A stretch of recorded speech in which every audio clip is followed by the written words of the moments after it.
Hello दोस्तों, मैं हूं श्याम तोमर। आज हम अपने आसपास जो टेक्नोलॉजी देखते हैं उसके पीछे हाथ है वैज्ञानिकों द्वारा किए गए लाखों एक्सपेरिमेंट्स का, जिनमें कुछ एक्सपेरिमेंट्स तो ऐसे भी रहे जिनमें वैज्ञानिकों ने अपना सब कुछ ही खो दिया। जैसे कुछ ने अपनी लैब ही जला ली, कुछ आर्थिक तौर पर कंगाल हो गए और मैडम क्यूरी ने तो अपनी जान तक ही दे दी रेडियो एक्टिव एलिमेंट्स की खोज में। खैर, अगर वैज्ञानिक कोई भी एक्सपेरिमेंट ना करते तो आज हमारे पास कोई भी टेक्नोलॉजी ना होती, हमारे पास कोई भी विज्ञान ना होती। वैज्ञानिक अपने एक्सपेरिमेंट्स इतनी लगन से करते हैं कि उसमें वो अपनी जान तक जोखिम में डाल देते हैं। एक बार तो एक फिजिसिस्ट एंड्रियास वाल ने पानी में खड़े होकर खुद को ही असॉल्ट राइफल से शूट किया, सिर्फ ये साबित करने के लिए कि वाटर मॉलिक्यूल्स की डेंसिटी इतनी ज्यादा होती है कि बुलेट उन तक पहुंच ही ना पाए। वैसे उनका ये एक्सपेरिमेंट सफल रहा, लेकिन क्या आपको पता है कि इतिहास में कुछ ऐसे भी एक्सपेरिमेंट्स रहे हैं जिन्होंने पूरी दुनिया को ही खतरे में डाल दिया। अगर उनमें से किसी एक एक्सपेरिमेंट में भी छोटी सी गड़बड़ हो जाती तो आज धरती पर जीवन का नामो निशान भी नहीं बचता। तो चलिए जानते हैं उन खतरनाक एक्सपेरिमेंट्स के बारे में जिनसे दुनिया लगभग खत्म होते होते बची, और हमें शुक्र मनाना चाहिए कि ऐसी कोई भी दुर्घटना नहीं घटी। Starfish prime experiment. 9 जुलाई 1962 को यूएस ने स्पेस में हाई एल्टीट्यूड पर एक न्यूक्लियर टेस्ट किया। आपको बता दें कि आउटर स्पेस में ये सबसे बड़ा न्यूक्लियर टेस्ट था। स्पेस में इस बड़े धमाके से रेडिएशन फैल गया, जिस वजह से पृथ्वी का चक्कर लगा रहे कुछ सैटेलाइट्स खराब हो गए और कुछ सैटेलाइट्स तो खराब होने की कगार पर आ गए। कई वैज्ञानिकों को इस बात का डर था कि अगर गलती से भी ये विस्फोट धरती के ऊपरी एटमॉस्फेयर में हो जाता तो ये बहुत खतरनाक होता। इससे हमारे वायुमंडल में रेडिएशन फैल जाता, जिसकी वजह से पृथ्वी पर जीवन खतरे में आ सकता था। यहाँ तक कि अगर ये विस्फोट वायुमंडल में होता तो पृथ्वी का कवच ओजोन लेयर ही खत्म हो जाती। आपको बता दें कि ओजोन लेयर सूर्य से आने वाली अल्ट्रावायलेट रेज से पृथ्वी पर मौजूद पेड़ पौधों और जीवन की रक्षा करती है। अगर पृथ्वी की ओजोन लेयर खत्म हो जाती तो सूर्य की यूवी रेज पृथ्वी पर सब कुछ जला देती, जिससे पृथ्वी पर जीवन ही खत्म हो जाता। Kola super deep borehole. 1970 में सोवियत यूनियन के वैज्ञानिकों ने पृथ्वी की गहराई में छिपे रहस्यों को जानने के लिए इसकी गहराई तक गड्ढा खोदने की सोची। वैज्ञानिकों ने इस गड्ढे में 24 सालों तक खुदाई की और 1994 में इस खुदाई को रोकना पड़ा। दरअसल इस गड्ढे को खोदते खोदते वैज्ञानिक पृथ्वी की गहराई में 12 किलोमीटर तक जा चुके थे और वहां तापमान 180 डिग्री सेल्सियस तक पहुंच गया था।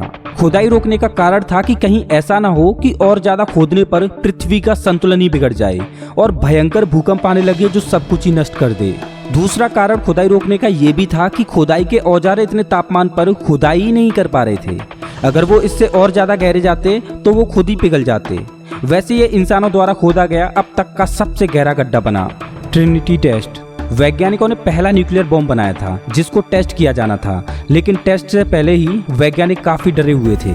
कारण था कि कहीं एटॉमिक बॉम्ब हमारे वायुमंडल में मौजूद नाइट्रोजन गैस के न्यूक्लियस के साथ फ्यूज होकर कहीं चेन रिएक्शन ना बना ले। अगर ऐसा होता तो ये बॉम्ब इंसानियत को ही पूरी दुनिया से मिटा सकता था और इसी वजह से ये प्रोजेक्ट डिले होता रहा। लेकिन फाइनली इस प्रोजेक्ट को ज्यादा डिले ना करते हुए 16 जुलाई 1945 की सुबह 5:29 पर इस टेस्ट को किया गया। इस टेस्ट में कोई चेन रिएक्शन तो नहीं हुआ, लेकिन इस धमाके ने आसपास के एरिया को दिन की तरह रोशन कर दिया। करीबी इलाकों में बहुत ज्यादा गर्मी फैल गई। इसकी शॉक वेव को 150 किलोमीटर दूर तक अनुभव किया गया और इसका मशरूम क्लाउड आसमान में 12 किलोमीटर तक ऊपर बन गया। The large hadron collider.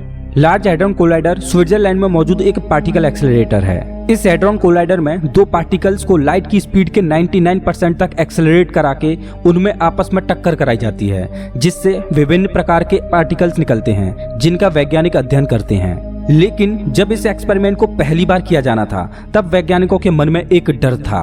उनका डर ये था कि अगर इतनी ऊर्जा से ये दो पार्टिकल्स आपस में टकराए और इस टक्कर से कहीं कोई माइक्रो ब्लैक होल ना बन जाए और ये माइक्रो ब्लैक होल आसपास की चीजों को खाते हुए बड़ा ना बन जाए और पृथ्वी को ही खा जाए। लेकिन थैंक्स टू हॉकिंग्स रेडिएशन, क्योंकि हॉकिंग्स रेडिएशन की वजह से ब्लैक होल्स धीरे धीरे इवेपोरेट होकर खत्म हो जाते हैं। अगर कोई माइक्रो ब्लैक होल बनता भी तो वो हॉकिंग्स रेडिएशन की वजह से तुरंत ही खत्म हो जाता।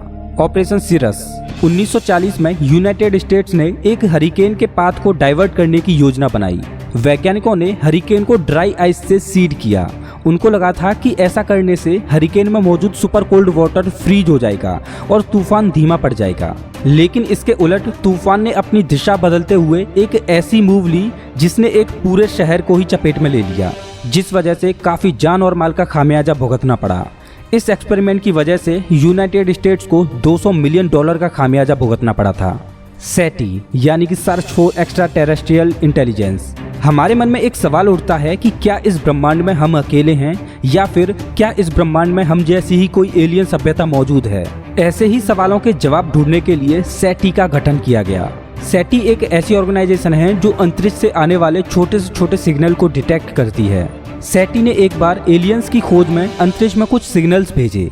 सेटी के वैज्ञानिकों का मानना था कि अगर अंतरिक्ष में कहीं कोई इंटेलिजेंट एलियन सभ्यता है तो वो इन सिग्नल्स को रिसीव करेगी और वो हमें रिप्लाई बैक करेगी। लेकिन कुछ वैज्ञानिक, जिनमें स्टीफन हॉकिंग भी एक थे, उनका मानना था कि अंतरिक्ष में हमें सिग्नल नहीं भेजने चाहिए, क्योंकि बाई चांस अगर हमारे सिग्नल्स को कोई ऐसी एलियन सभ्यता रिसीव करती है जो हमसे कई गुना एडवांस हो, और अगर वो एलियन सभ्यता हमारी पृथ्वी पर आ गई तो इस बात की क्या गारंटी है कि वो हमसे दोस्ती ही करेगी, हम पर अटैक नहीं।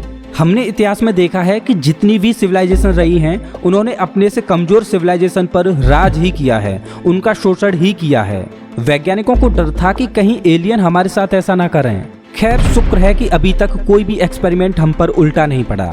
हम उम्मीद करते हैं कि हमारे वैज्ञानिक इसी तरह से एक्सपेरिमेंट करते रहें और हमारी साइंस को डेवलप करते रहें।